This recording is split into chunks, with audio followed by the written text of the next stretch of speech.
Wonderful that you are here. Happy spring, so to speak. And we are here once again with fantastic speakers, as always, to help us to understand a little bit more about how artificial intelligence fits in the education space in K-12.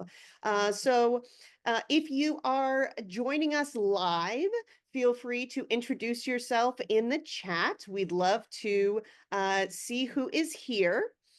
I'll be watching that the entire time.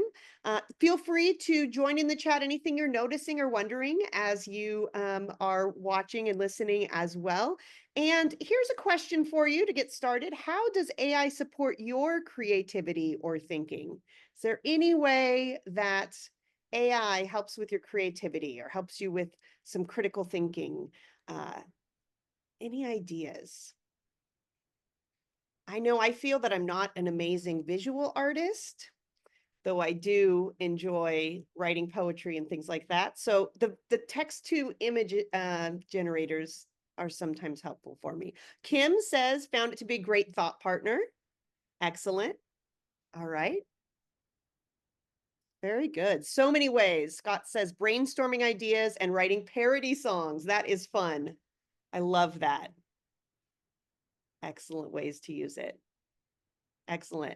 All right, perfect. And if you are watching the recording, welcome from the past. We are excited that you are watching in our future, your present. And so glad you're here. And you can also answer this question in the comment section of the YouTube video if you would like. So great to see you all here.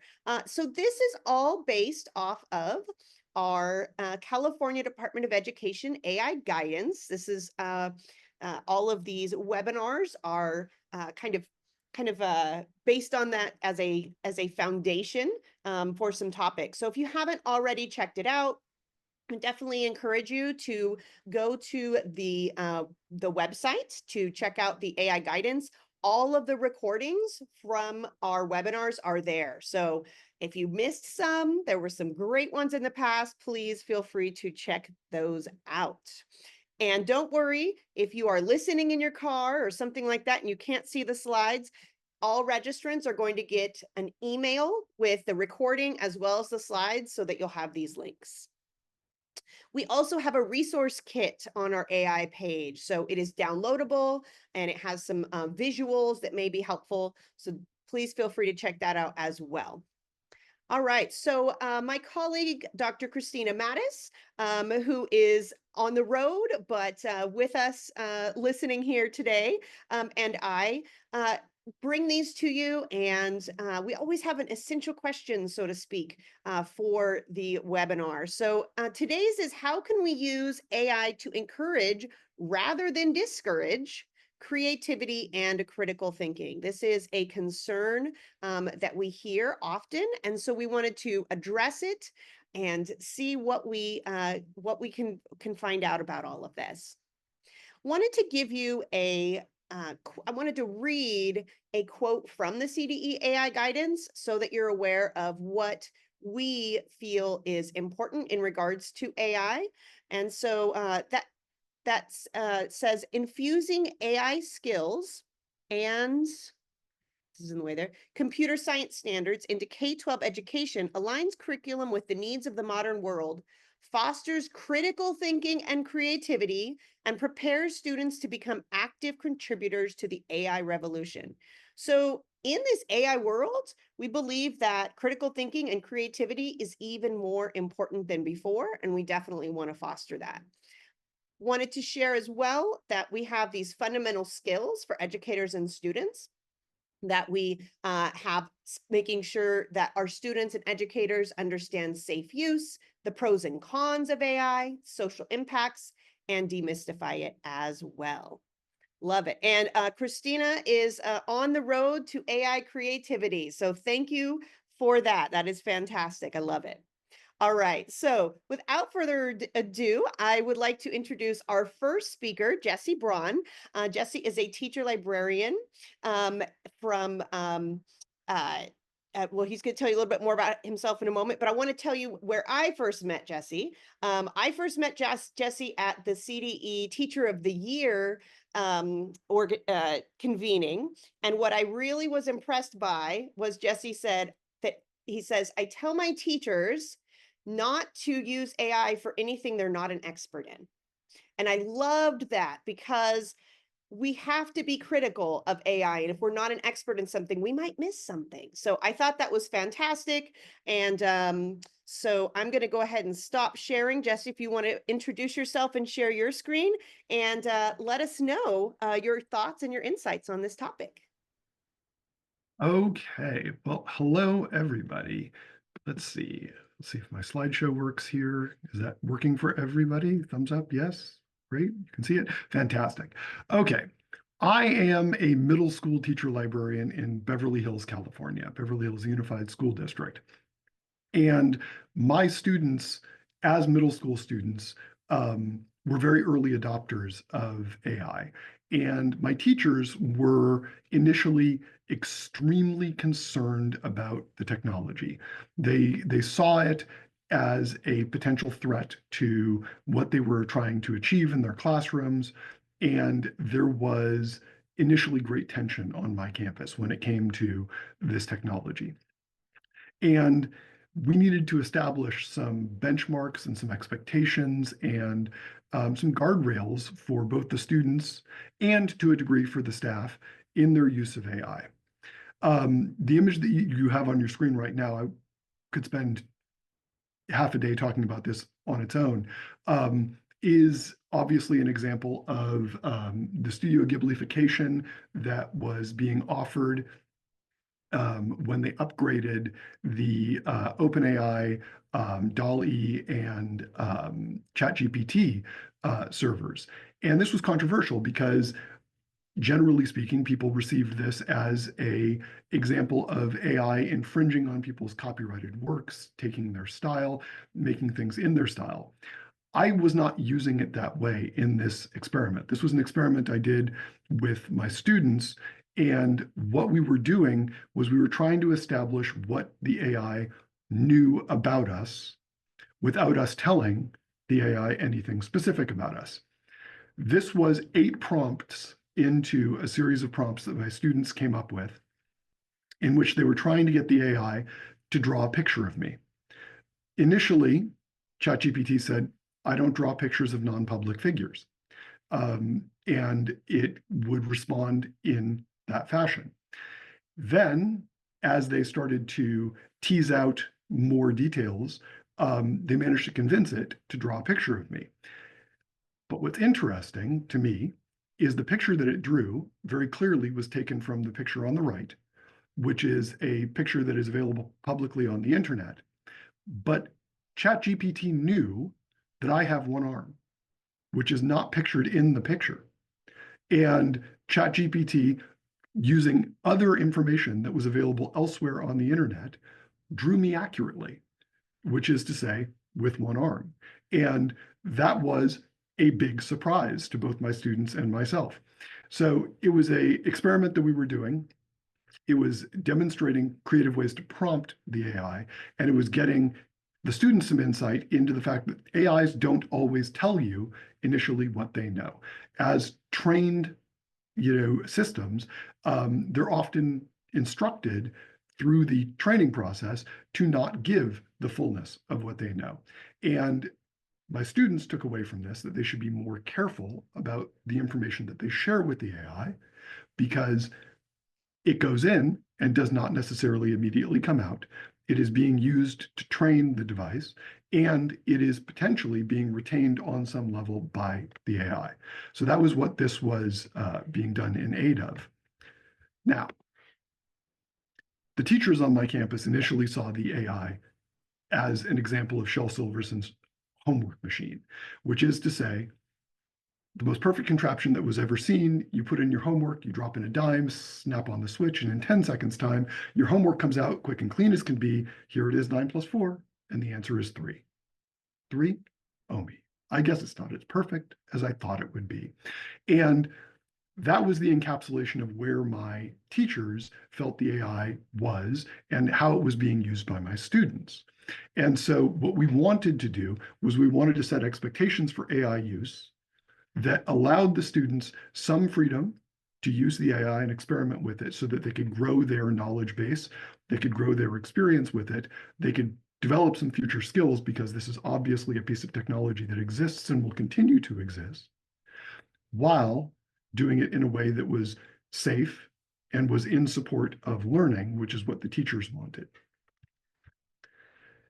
This was particularly important to me because we don't want to be perceived as hypocrites by our students. The AIs are being used by teachers all the time. We ask it all sorts of questions. We ask it to help us with ideas for lesson planning. There are apps that are grading apps. There are apps that are feedback apps that give students feedback on their writing. The students are aware that the AIs are being used to search their writing for plagiarism. They are aware that we're using them in all of these ways as teachers, and they feel like it's inequitable if they're not allowed or encouraged to use them on some level themselves. And just yesterday in the New York Times, they had this article, which was posted, that really explores this and the different ways in which teachers feel comfortable using AIs in their process, but don't necessarily feel comfortable rolling it out in the classroom and allowing students to use it in an experimental and experiential way. And that's kind of hypocritical and unfair. The other thing that I found that my teachers needed to be reassured about and to understand was where we are on this continuum, because many of them had never really considered the degree to which artificial intelligence has been a factor in their use of technology over the last decade. And they were perceiving AI as this new thing that was dropped into the world without any sort of preceding exposure to it. And so they needed to be informed and kind of brought along with the idea that no, you've been using AI as far as narrow AI for many, many years in many parts of your life. And we're moving along this continuum, and we don't know where we're going to end up, and we don't know how quickly we're going to get there. But this is not a difference in kind from the technology that we've been using before. It's a difference in degree, and it's a difference in the amount of exposure that we have to the power of the technology itself. So, ways that we can use AI in the classroom, and ways that I encourage my students and my teachers to use the technology. First of all, obviously, as a thought partner, it's very, very easy to use AI in a way that supplants the work that you would otherwise do. And it is somewhat more difficult to use AI in a creative way in which you retain complete ownership and control of the process. And so it's important when using AI as a thought partner to retain your position as the person who is in control of the creative process. That means brainstorming or seeking different perspectives on ideas that you bring forward, or iterating and refining with feedback back and forth with the AI. AIs are very good at critical evaluation because what they do is they simply break things down as far as the concrete steps and the ways that something can be improved. And so that's a very kind of iterative way to use AI that doesn't take over from the creative process. And for students, one of the most powerful ways, and they tend to refer to it as, I have ChatGPT teach me this thing. One of the ways that students really enjoy using AI is to basically say, can you explain this unfamiliar idea to me in simpler terms? And that's very supportive of the creative process because often students can't access things at the level that we want them to simply because they don't understand the steps in the course of that process fully. And by going to the AI and saying, I'm not sure I understand this step, they're able to get a leg up. It provides them with some scaffolding and the ability to access that, that step in the process that they would otherwise struggle with. This is something that was explored in great detail in this scholarly paper. I just liked the chart that they made that really breaks down the difference between the idea of knowledge management, which is the role of the human in any relationship with an AI, any creative process, and the AI itself. As a librarian, I'm always very concerned about the use of AI for research purposes, because with the risk of hallucination, with the risk of misinformation, disinformation, with the risk of compromised data sets, AI doesn't provide a great degree of transparency. And so I encourage my kids, when I'm working with them, to, when they go to an AI, to always try to fact check that information elsewhere.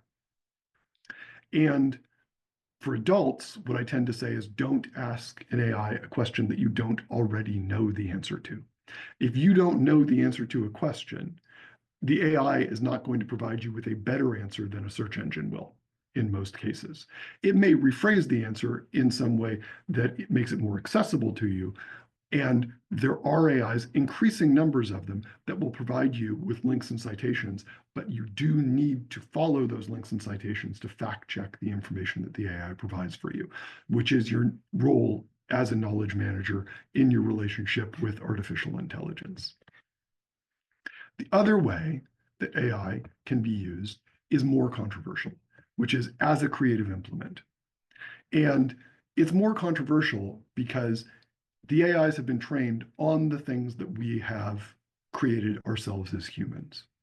And there is a degree of discomfort that all of us should have with the idea that these AIs are taking this information, they are synthesizing it, and they are providing us back new new articulations of that information, but that information did come from somewhere, and that person has not been credited or necessarily even remunerated in a meaningful way for what was either professional work or the expression that they felt was very personal to them.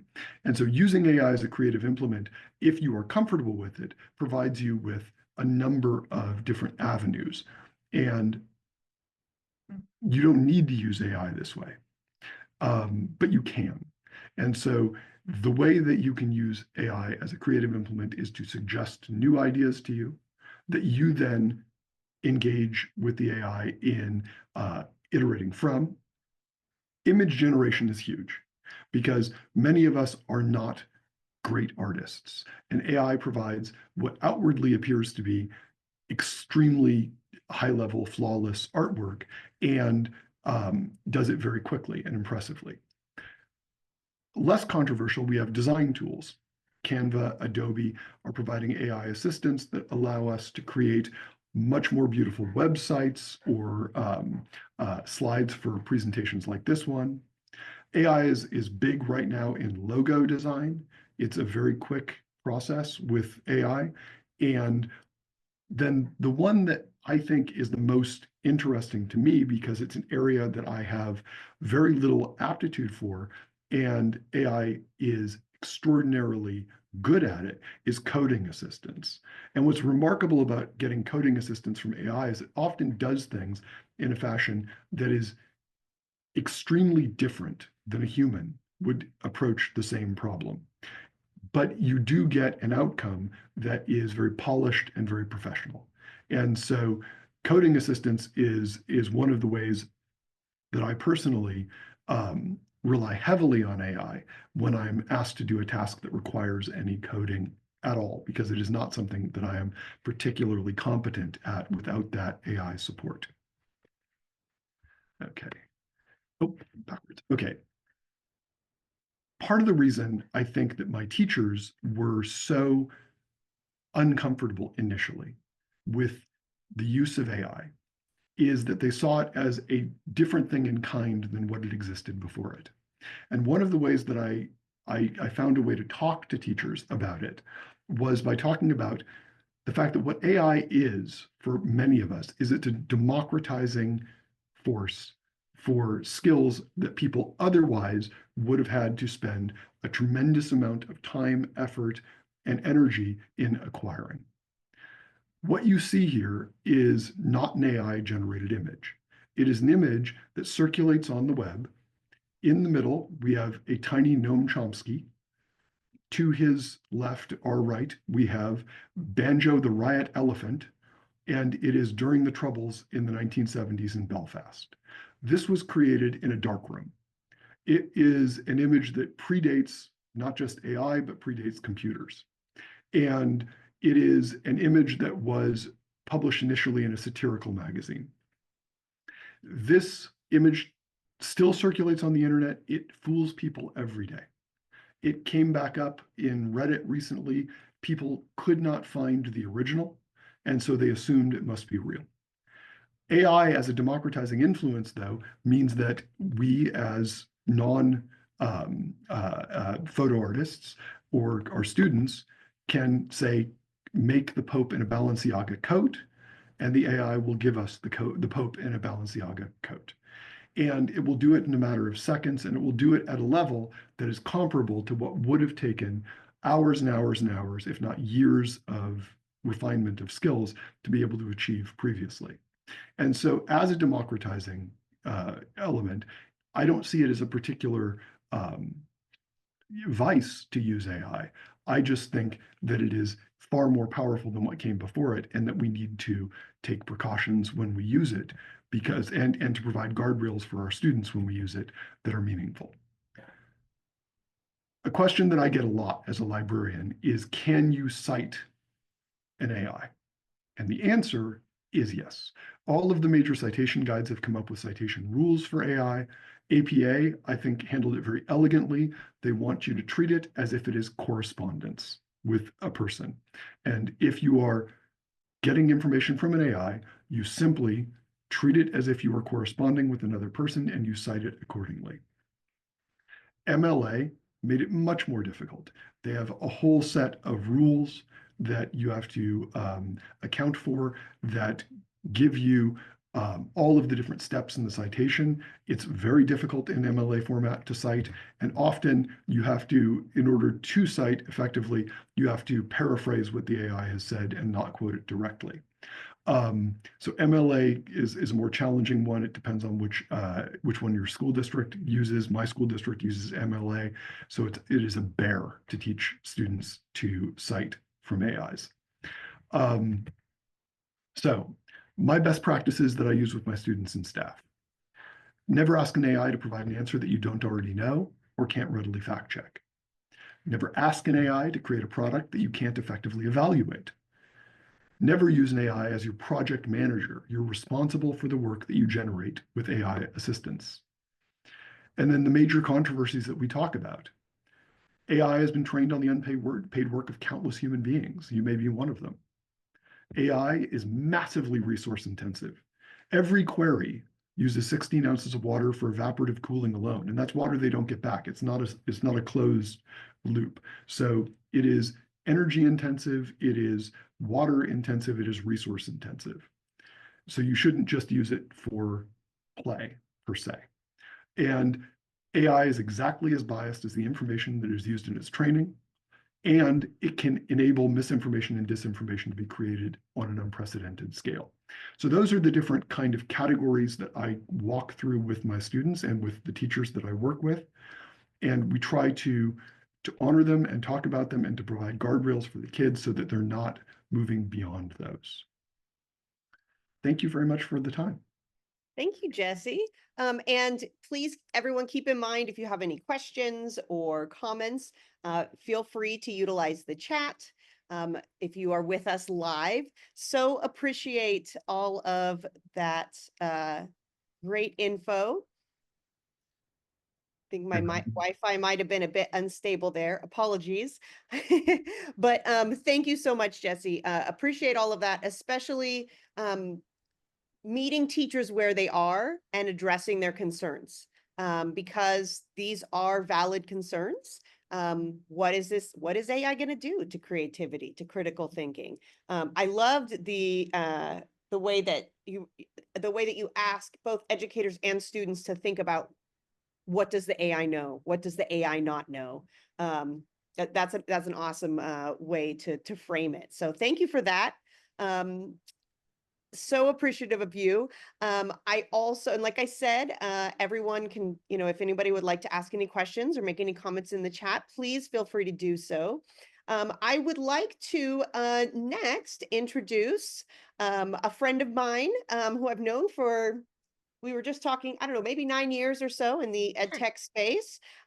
Kim Bogie, who has done a lot of coaching with teachers and training teachers as well, just like Jesse. And so, if you would like to introduce yourself, Kim, and then we'll go ahead and get started.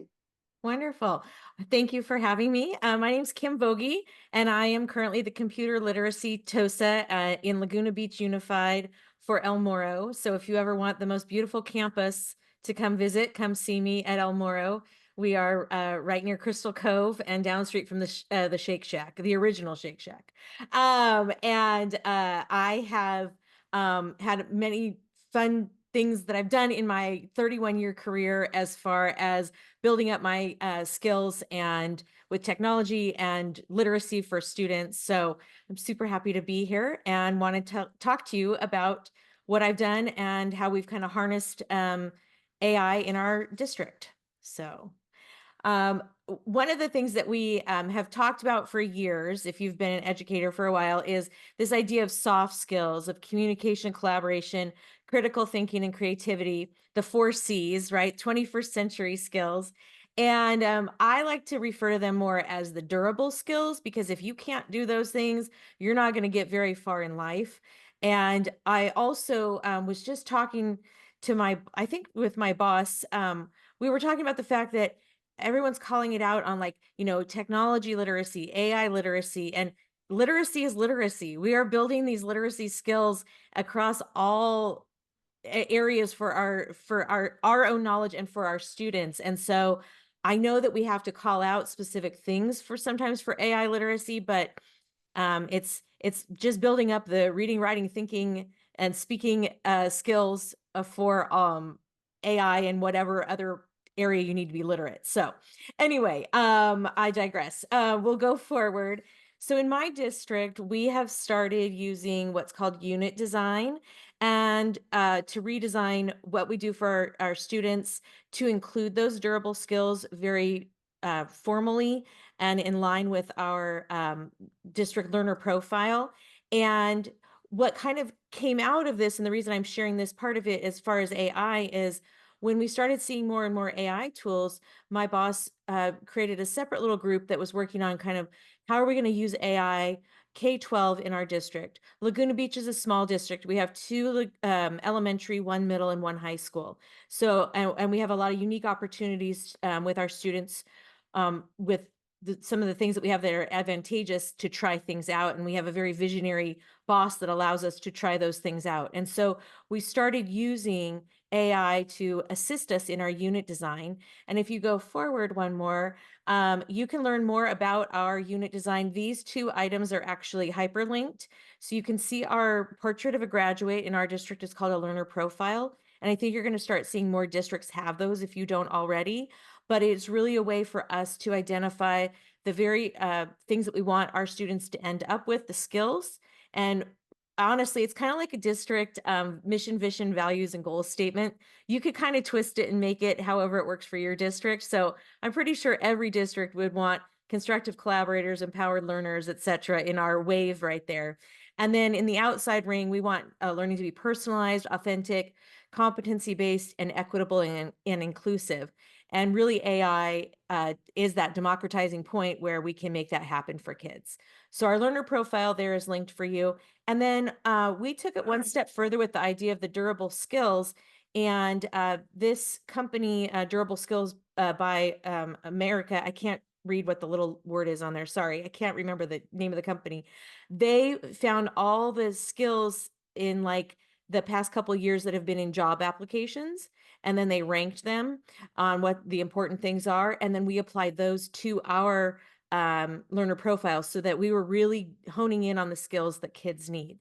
And so just to let you know, kind of like our overarching what we look at. And then that led us to improving some of our practices with using AI to help our students along. So we can go ahead and go forward. Um, this is a quote that has stuck with me for years. When I first became a TOSA, I was not only the technology TOSA, I was also the math TOSA. And it was when Common Core was coming out, so I was the Common Core TOSA. And our district my district at that time, I was in a different place, started with the speaking and listening standards because this idea that speaking is the verbal rehearsal for writing. And if you have English language learners in your classes, we know that we've got to give more speaking time for our kids because it is that verbal rehearsal for writing. And so the examples I wanted to share with you and what I've done with my K-5 students, because you kind of think K-5 kids using AI, that's a little scary.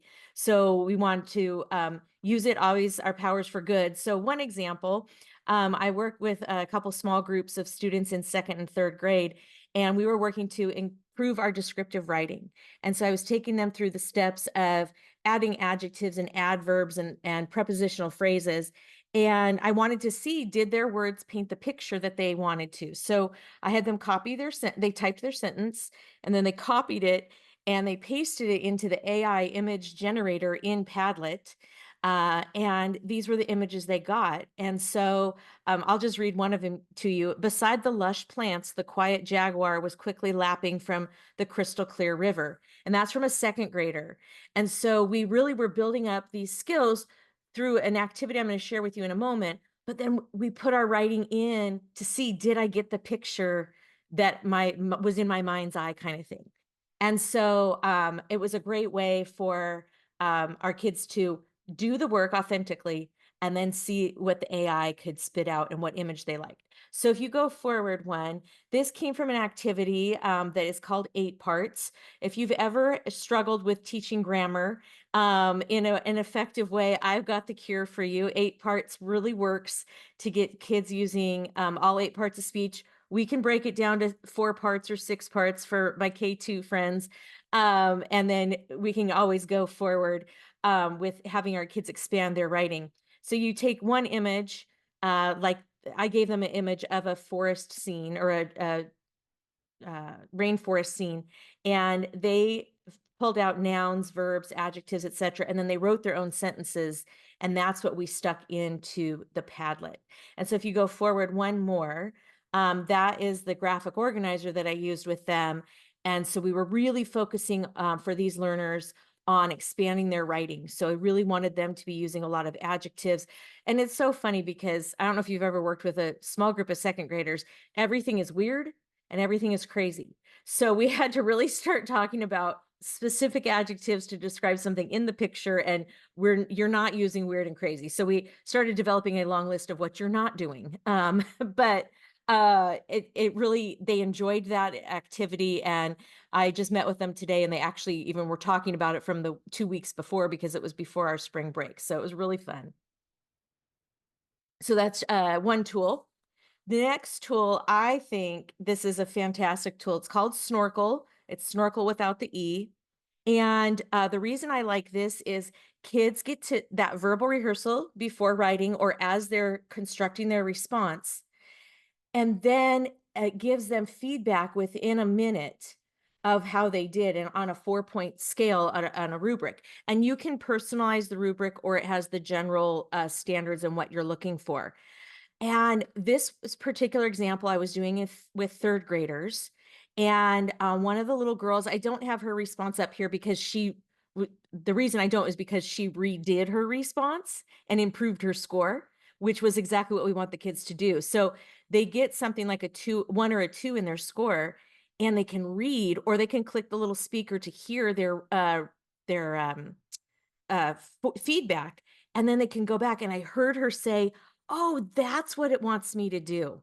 And right there, she understood. And like, to me, that was like the power of using this feedback for my students, because I wouldn't have been able to get around to her and necessarily know that she was struggling with that at that moment. I would have maybe seen it at the end of the day when I was looking over papers or going through their Snorkel responses, but Snorkel took care of it right then and there for me. And so that immediate feedback is so key for our student learning. So anyway, there are great examples already made in there. This is kind of based on the idea of another educational practice that I like to use called sketch and tell, which I have on the next slide. So what I could have done instead of just giving them that image, I could have had them sketch it first, like sketch their solution, and then talk to a partner about it. And then they can write about it, getting that verbal rehearsal before writing. So this is a practice that we do often in the classrooms I'm in. So the kids are very used to that. But the added layer here with AI, and the benefit is getting that feedback right away on if my response was good or not. Um, and what I've noticed is kids love to talk, and they don't get enough time to talk in class because these kids are leaving 2 and 3 minute responses for that problem, because I hear them over there. They're like, "Hi, this is Kim, and I'm going to tell you how I solved this problem." And they are teaching you through their explanation teaching. Okay, I don't really wanna ever have to listen to the 4-minute response, quite honestly, because there's a lot of background noise and everything, but Snorkel is gonna listen to it for me, and then we talk about how, you don't have to say everything you think. We've gotta kinda just get this down to what we would put in our response, because I'm also prepping them for a performance task, and we wanna know the explain your thinking, but we also don't need to know the why you chose what color you did and all those types of things. So we talk about that. I'm like, "It's not your own individual podcast, but I see the need for them to be able to speak and get feedback about it."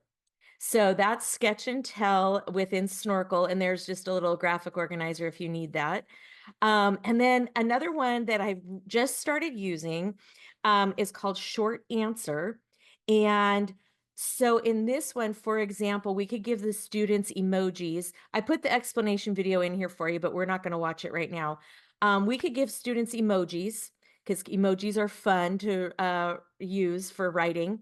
And then the kids can write their story based on those emojis or their thoughts.